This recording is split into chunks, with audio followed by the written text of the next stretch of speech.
Good morning, everybody, and welcome to our Destination 2020 Vision and Strategy webinar for workers' compensation and safety. I want to thank you for attending, and I'm excited to see so many people focused on safety and bringing solutions and goals to 2020. I think a thriving program needs goals and action items to enforce and create a culture based on safety. I see that most of you on the call here are in charge of your program. However, as many of you know, that you cannot do it alone. So you need to create the buzz around safety, and hopefully we'll provide some ideas for you and your organization. In looking at the folks that are actually on this webinar today, I see we have some HR professionals, some risk managers, some administrators, and I know all of you are tasked to in charge of the workers' comp program or also safety. So I commend you for coming on this webinar. One of the biggest questions I ask all of my clients is, what is the goal for 2020 as it relates to safety and as it relates to workers' comp? And sometimes I get the look of confusion, and I said, well, if we don't set a goal, if we don't set milestones, if we don't set a culture in place, we're doomed to fail. And so, one, I want to commend you for attending this webinar. Hopefully you gather some pieces of information that you can take back to your organization and then roll it out for your own organization as well too.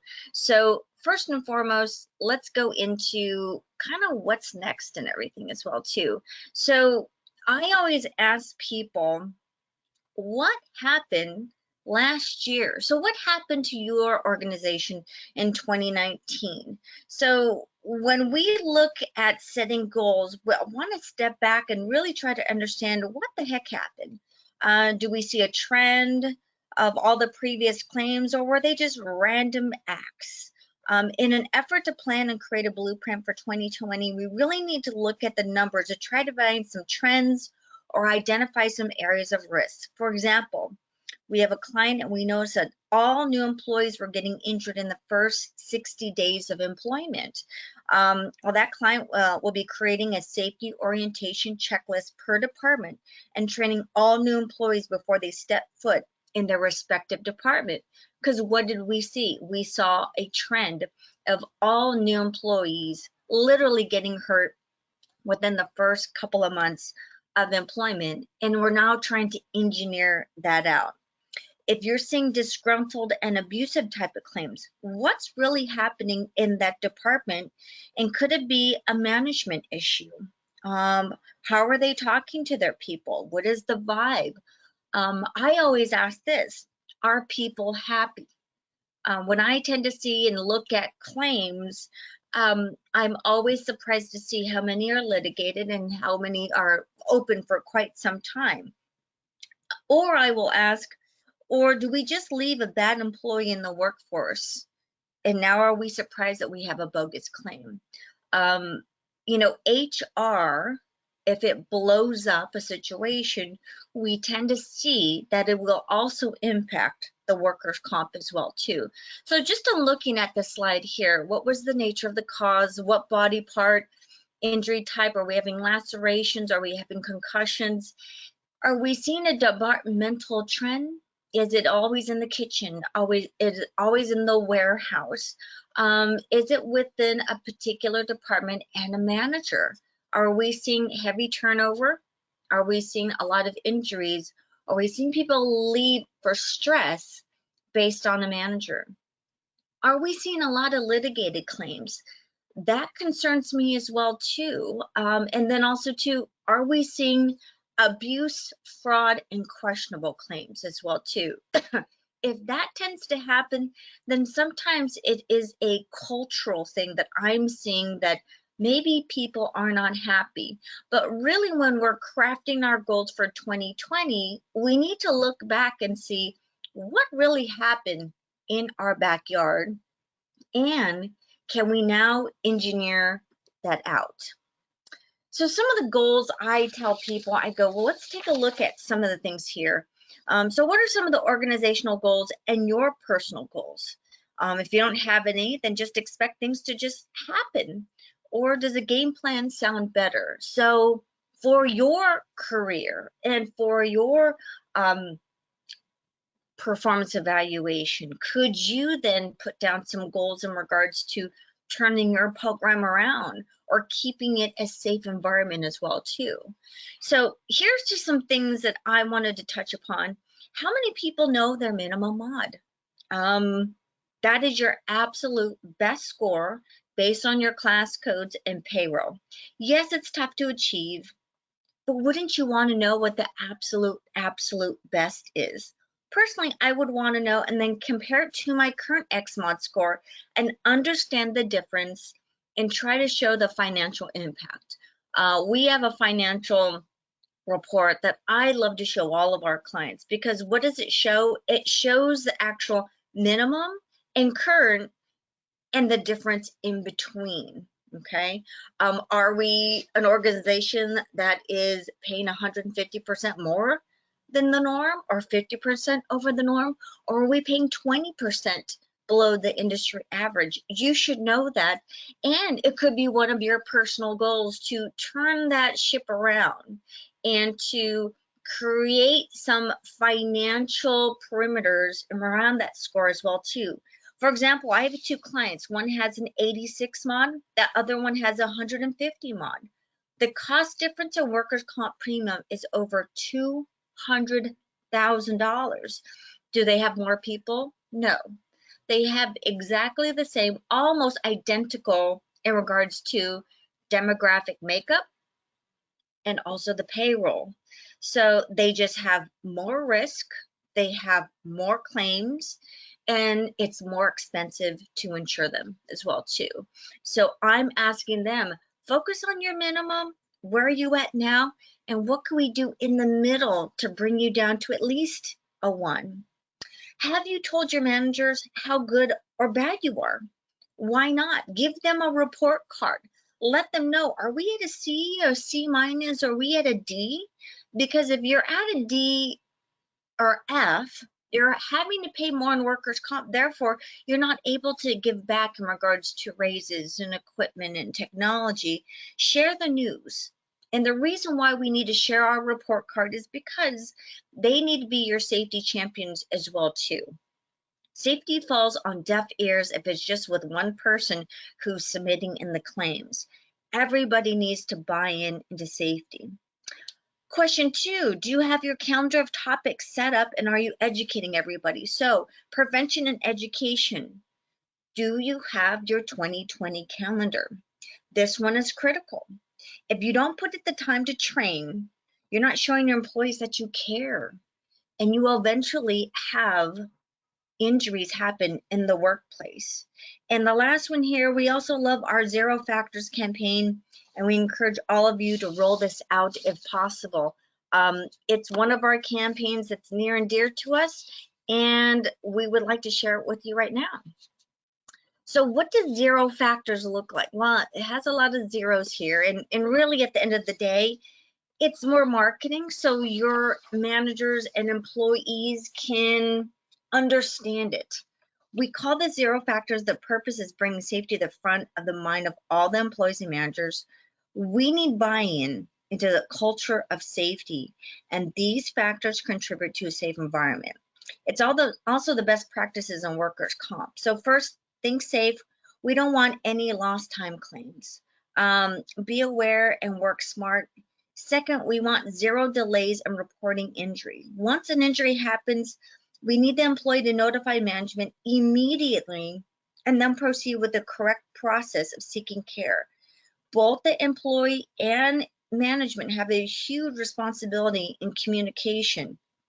It is not acceptable for somebody to tell us 54 days before or after something has happened, or 3 years later. That is unacceptable. And do you have in your employee manual their responsibility to tell you immediately or within 24 hours? You need to hold people accountable for that, okay?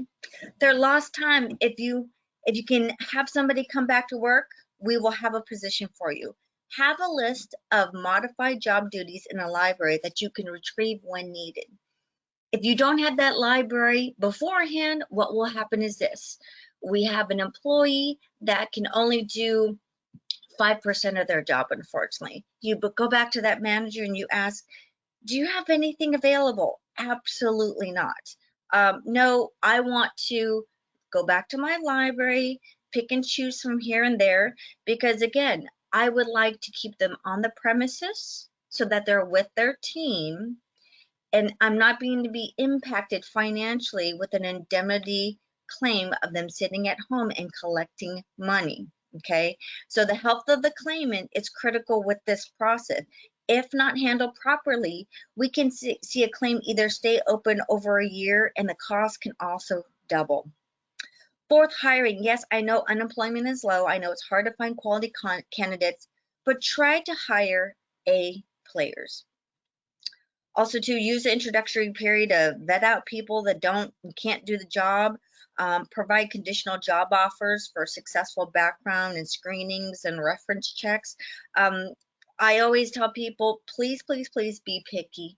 If you are not picky, you're going to pay for it later on.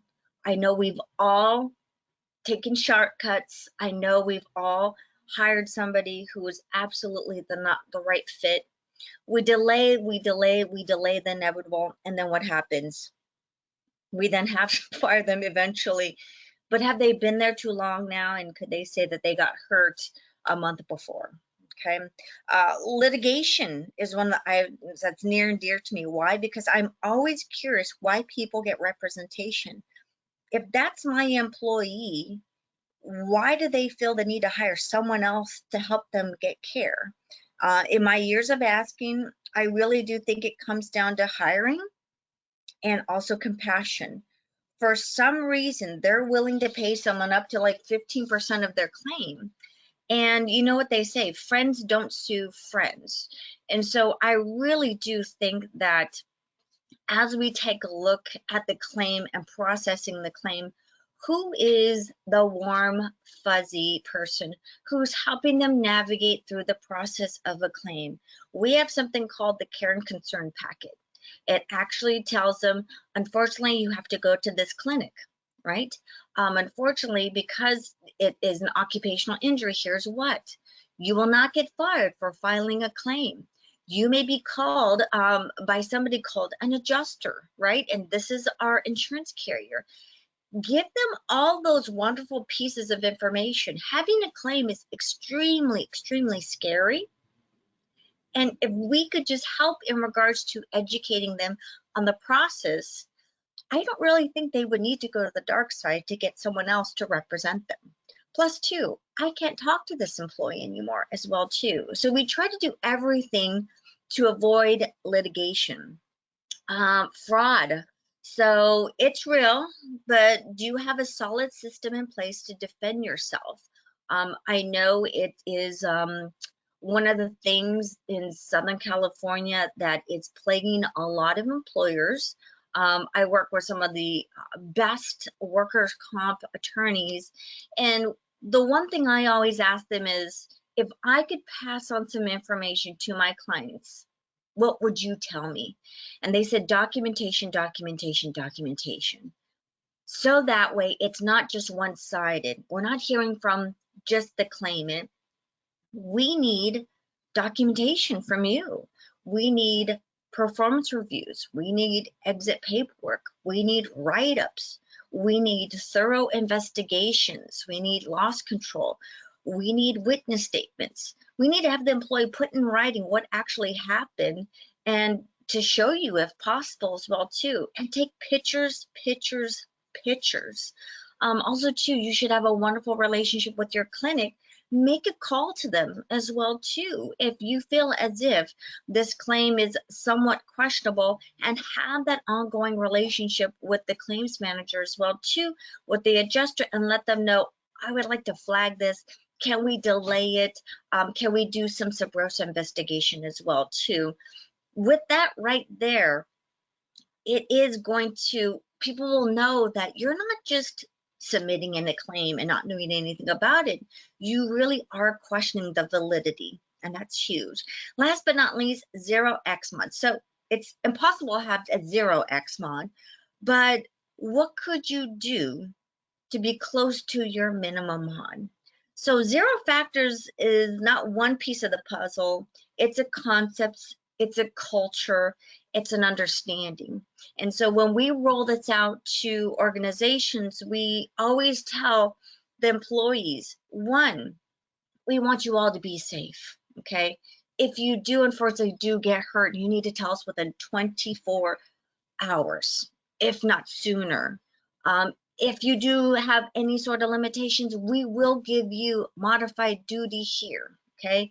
And then also too with the managers, they need to be aware that we want zero claims, and they need to keep an eye on the workplace. They need to make sure there's safe hiring and also safe behaviors within the organization as well too. So it's a concept and something that can be rolled out. Here's another way of looking at it, a way to, again, zero is something easy for people to comprehend. When we talk about X mods, we talk about WCIRB, we tend to lose people. Keep it simple, right? Mission zero, zero injuries, zero tolerance, zero compromise, and zero impact. And part of it needs to be, why should I care as an employee? And I'll show you some pictures at the very end on how it would impact them if they were to be totally disabled. How would it impact their family? How would it impact their lives? How would it impact their ability to provide for their families? And those are all things we think are really, really important when talking about safety from a big holistic cultural value. Next, we're going to talk about best practices. So when I get to work with numerous amounts of organizations, I learn and learn and learn. And I always ask my clients that have a 50 mod or a 62 mod or a 47 mod, my question to them is, oh my gosh, what are you doing? What's working? And I saw that you were at 180. You've totally turned around your program. What's been working? And so I've just been gathering, not only from the best in workers' comp institutes, but also too from real life employers and seeing what's happening. So here's what I've learned, and most of these things maybe you're already doing, and the best actually do these things really, really, really well. So when you see here job descriptions, they're updated, they're real with specific job functions, especially the physical requirements. For clients that hire people, I go, the interview needs to start with a job description. When you hire people, when you're training them, when you're doing reviews, or when people get into a car accident, need accommodations, where's their job description, right? Also, to make sure you have people sign and you have managers use them during orientation training. Here is why we've hired you. I don't care if you're 99 years old. I don't care if you're purple. The job is here. This is why you're on the payroll. Set expectations at the forefront. How are your managers? Are they motivating and being honest leaders? Do they go out of their way to say great job and thanks for helping out? If they're not, we may have a disconnect. Make sure your managers know how to manage behaviors in the workplace. It's called emotional intelligence. If they don't have those skills, be on the lookout for stress, anxiety, fraud claims, and oh yes, harassment as well. That's really a big one. My final best practice is having a grab and go document. All the important numbers, information in one kick. You hang it up on the wall. Someone that needs some help, they need to take them to the ER. It has directions right then and there. Or someone has a number for the nurse triage line for a very minor cut. Timing is critical, and your response time to an employee is critical as well too. So those are some of the things that I see that are really, really, really important. But most importantly, What are the goals for 2020? Have you instituted those? Do people know what they are? Have you had an all hands meeting to let them know? OSHA compliance. So we've been getting a lot of calls from clients recently because they're randomly being audited by OSHA. And basically, what does OSHA want to see? OSHA wants to see that you're doing your absolute best to create a safe environment. Okay. Now all you have to do is show all your documentation. Seems easy enough, but that's usually the problem. Okay. I know that a lot of organizations say they're OSHA compliant, but they have absolutely no documentation. If you have no documentation, as if you've never done anything. Recently, we had a client with a amputation. It was just the tip of the finger, so they needed to call the local enforcement office within 8 hours. Within 48 hours, an inspector was at the door. And what did he want to see? Basically everything. No, but really what he wanted to focus in on was the lockout tagout, because the amputation was caused because they did not turn off the machine. And specifically, they wanted to see the signature of that specific employee. And wouldn't you know, they did not have lockout tagout and they had no employee signature. So again, showing that they're not creating a safe environment. So if you try to stay OSHA compliant, you'll do two things. Spread safety and be compliant with OSHA. Yes, it takes time. Yes, managers don't want to do it. However, if you had two of their employees out on leave for 2 or 3 months, how much of an impact would it have on their department? The managers really don't have a choice. It's required, and prevention is everything. So also too, just make sure you have all your safety documents. Most organizations, that's about 12 documents right there. Have your 2020 monthly calendar of safety topics, okay? With the trainings, make sure you have the signatures. Try to get as many as possible. I don't care if you're doing it online. I don't care if you're doing old paper. Have those and collect those and have those within your OSHA safety documents. Also, do have your safety committee with your meeting minutes. And what are you talking about? Previous injuries, safe behaviors. You're going to also have documentation on your audits as well too. Keep in mind that if you are considered a high hazard industry or you have an XMOD of higher than 125, you are more likely to be audited. So make sure that you have your house in order, okay? They're more likely to come in and they're more likely to want to see all of your compliance documents as well too. So, and also too, I tell managers this. I know they're so busy, they don't have time. Again, you have to sell it. What if we could prevent injuries? What if you had a couple of people that only could do 5% of the job? How much of an impact would that be on your department? They'd probably say it'd be horrible. Exactly. So one, we want to prevent injuries. We want to show the employees we care, and we'll also be OSHA compliant. It's a three-prong. We've got to do it. I know you're busy, but I'll see you at Tuesday. Or here's the safety training for this month. I look forward to getting it back with everybody's signature next month. So again, we talked about a lot of items. So what does 2020 safety and workers' comp look like for you? Some might say, oh, we're doing pretty good. Others might say we have a lot of work to do. Just start putting the blueprint together. That's what I tell people.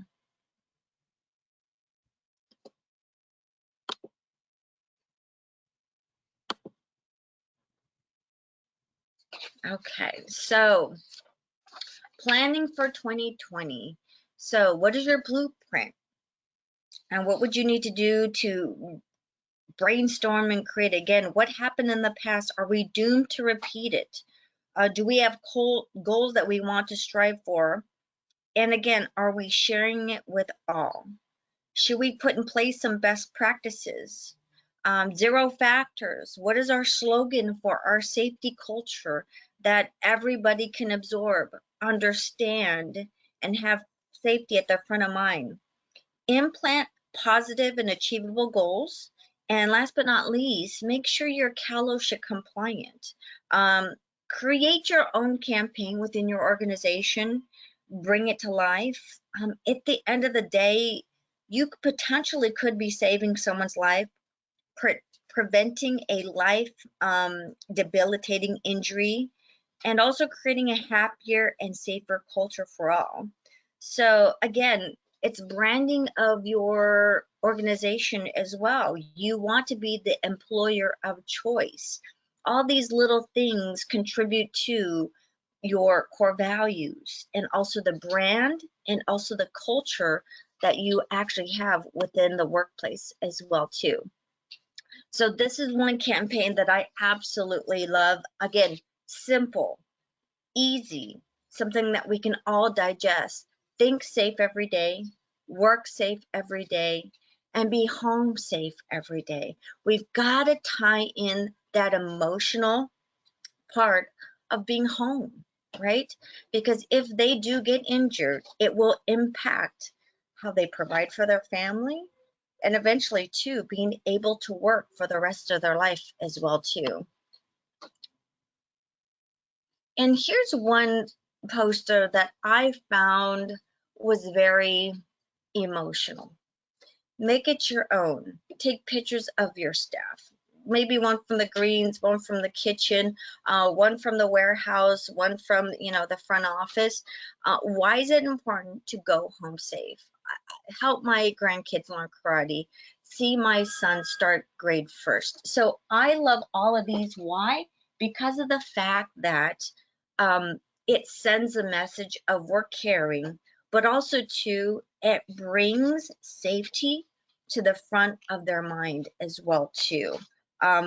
You have to make safety something that hits home. You have to make safety something that's personal. And it's not just because of the financial reward of the organization. What will it help the employees? So make sure when you're looking at those goals, you're putting these together as well too. And last but not least, a few things actually. We hope to see you at our labor law update. It's going to be on January 30th at the beautiful Rolling Hills Country Club with our wonderful Richard Simmons, who is the wage and hour guru, to talk about all the scary things that are happening within California and beyond that. So I hope you're able to join us for that event as well too. And to sweeten the deal, we're going to give you a labor poster as well. Thank you all for attending. I hope that we were able to bring up some ideas for 2020. I hope that you took away some information that you can institute. Start in January, start the ball rolling, and make sure you have safety in the front of the mind of every one of your employees and also every one of your managers as well. Safety is a collaborative joint effort. Everybody needs to be involved. Everybody needs to buy in. If you need any assistance from us, if you need any of our financial reports, any assistance with OSHA compliance or understanding if you're a high hazard, or even finding out what your minimum mod is, you have my information. You know how to get a hold of us. Please let us know how we can help enforce, create, encourage safety within the workforce as well too.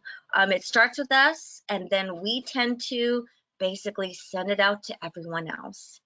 I want to thank everybody for joining us today. What I will be doing is giving you a recording of this and also a copy of my PowerPoint slides.